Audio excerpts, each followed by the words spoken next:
Yeah, from Zinc, right? Yep. Yeah, so you have to get the carriers to understand, like, they don't want to give appointments. Like, I mean, we were really fortunate in the fact that Ryan had some really good relationships and people had seen the fact that I could sell a little bit. And so, we had 2, essentially. When we left, we really only had 1 for sure that we were going to be able to use. Didn't really have 2 carriers for 2 months. Yeah. I mean, it was July before we could ever sell more than one thing, which was, it's hard.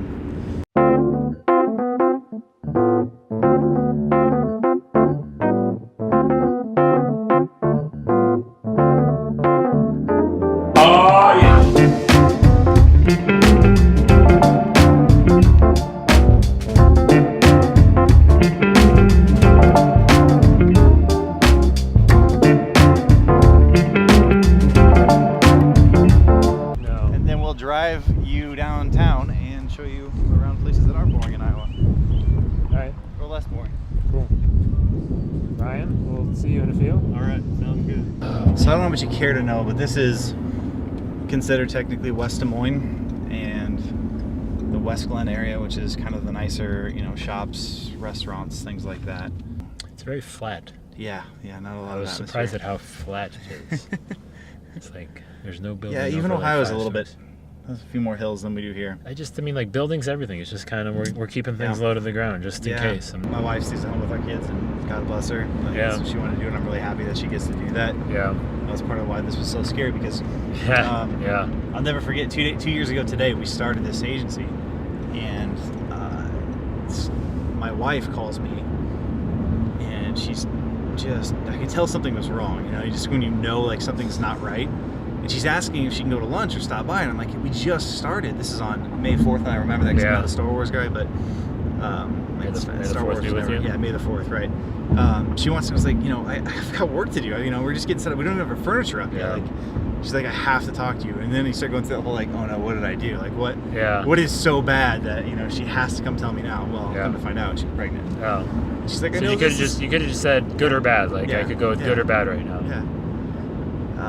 And then I immediately felt this, sigh of relief, like, okay, that's, thinking you're going to tell me somebody died or something, this is fine. But finding out that your wife's pregnant 2 days after you start a scratch agency when you're not entirely sure how things are going to go, that was a little scary.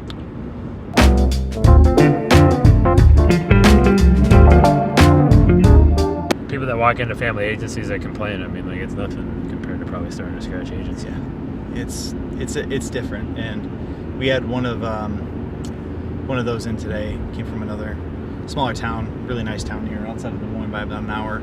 Yeah. And he bought an agency, the guy that was retiring, because he didn't want to sell to a bank, didn't want to sell to a larger company. And we, listened to what he said, and I really applaud him for doing that. And he was telling me some of the different things that he was doing and going through, and we're just like, there's a little bit of an advantage sometimes to starting a scratch agency, because you don't have to take on all those things and figure it out. Yeah.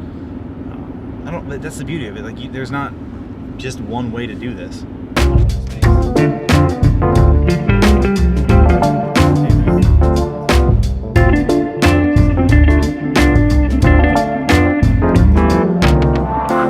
So you used to be right across the hall, yeah. So right here. We started, all we did was change the sign, but let's see if they're in there. We can. Same colors. Yeah. Knock, knock. She's on the phone. But yeah, this is where we started. Yeah. You have the same colors. And we didn't do it on purpose. No, not at all. Completely accidental. They didn't even know this place. They were gonna. So how long have they been doing this? They're a year behind us. So we've been here 2. They've been here 1. I don't know. I would push it for copyright. I know. They're not the same type of business, and it's funny because they're about the same age as us. They left the company to start their own, just like we did. Their stories are very similar. Being a hybrid between that and a independent insurance agency, and that's what the whole goal was. And I think like Ryan was saying, he's more of like a telesales, because we don't really see people coming in our office, and we may eventually have other offices, but just for the fact of saying that we're in the community, it wouldn't be a huge office. It'd probably be something similar to what we have right now. Yeah. I just don't, I can tell that there are certain people that always want to do that.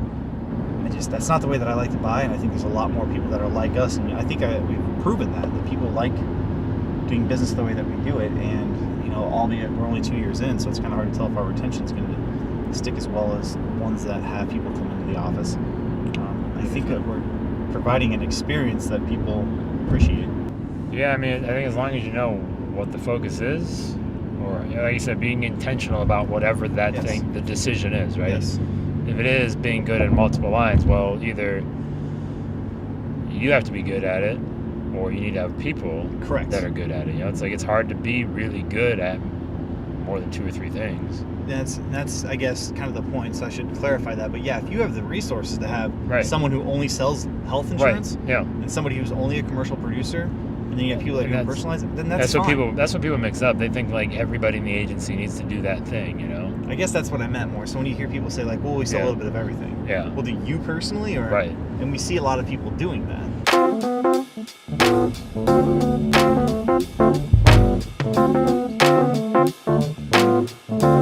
When he told me that. Take the Italian guy to an Italian restaurant. Yeah. You mean that last Do they have name that I garlic? can't Does it smell like pronounce? garlic? Does it smell like garlic in there? I think I like it. No, he's probably We Italian. can't fail, Zach. Take him to the Italian place. This is marketing rep for IMT. Oh, yeah. Was she at the thing? Yeah. Oh. Second row. It doesn't happen very often. What's the name on the reservation? Is it you? What are you gonna get, Ryan? You gonna get steak or not? I don't know. Thinking about it. Because I want to get a steak here. Because you don't ever get a steak here that's not really good.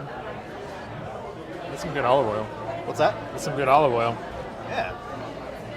I'll get a steak. Okay. Then you'll make me feel bad. And that's what I'm gonna do too. Everybody's doing it. I am not getting a steak. This No. is too much. I like you send out your blogs on Sunday though. 'Cause Yeah. usually when I get up in the morning, it's Yes. right there, and I know it's coming now. Is that intentional?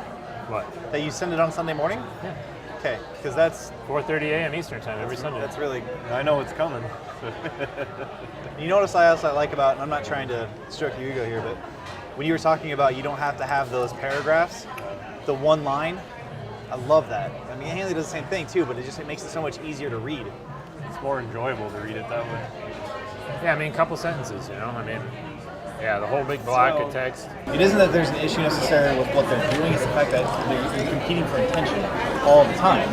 And if you can't get to the point and get people what they want, they're going to go somewhere else. And so when you have those quick one-liners, it's just easy to read and it makes it so much. And it was like the videos. We never would have got the videos going if it was the same word for word. Yeah. And the other thing is frustrating, and it's not to knock everybody that was there because there was a lot of really good people that I worked with. It's just it was always more, bigger accounts, bigger accounts. To the point where it's like there was no focus. I mean, we didn't even know what our retention was. I mean, how can you not know that? Do the honors here. Yeah, I will. Can I do the handmade ricotta gnocchi? And I'm torn between the strip and the ribeye. Do the strip. Definitely the strip. Strip. Okay, medium, Medium. please. All right. Yes, sir. I'll do the strip medium with a. Can I get a side of mashed potatoes? And so again, you know, it was a risk for us to go, and yeah, we're not making what we made before, and it's been a struggle for 2 years, but it's ours. And so we have problems that are different than we have, and I'm thankful for the problems that we have now compared to the problems we would have dealt with if we stayed with someone else. So, I mean, beyond just the other place kind of sucked, was there other reasons to opening up your own place? Yeah.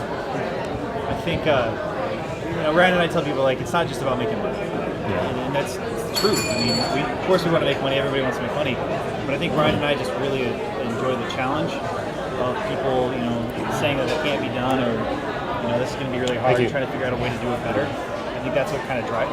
Money does drive us, but Yeah. not nearly to the extent of trying to overcome a challenge of doing something that nobody else is doing, or doing something that not many, at least in the field, being able to control what we do.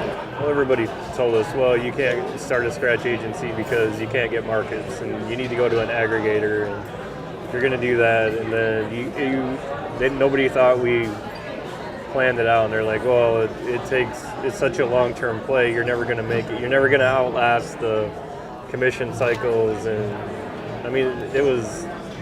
Just We killing talked dreams. to very, very, very few people that actually were like, "Wow, yeah, you should really go do that." I mean, it just. I don't know.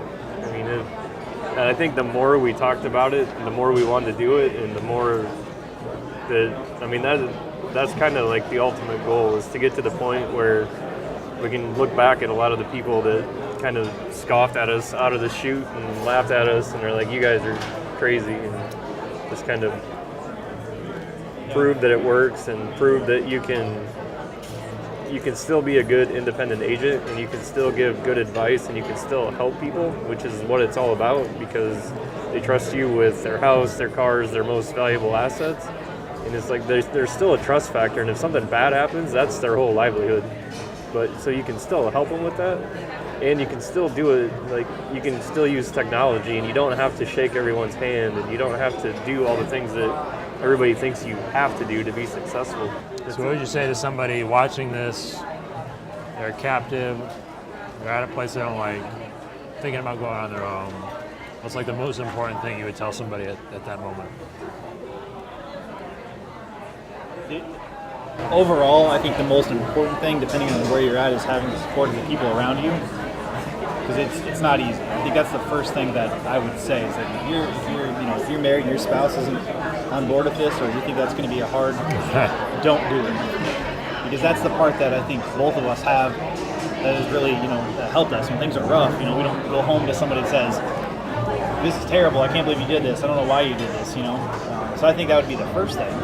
I think the second thing would be, it took us a long time to think this out. This wasn't something that we just one day went down to Starbucks and wrote up a business plan and said, "This is what we're going to do." I look down the road, by my half a sheep. I look down the road, by my half a sheep.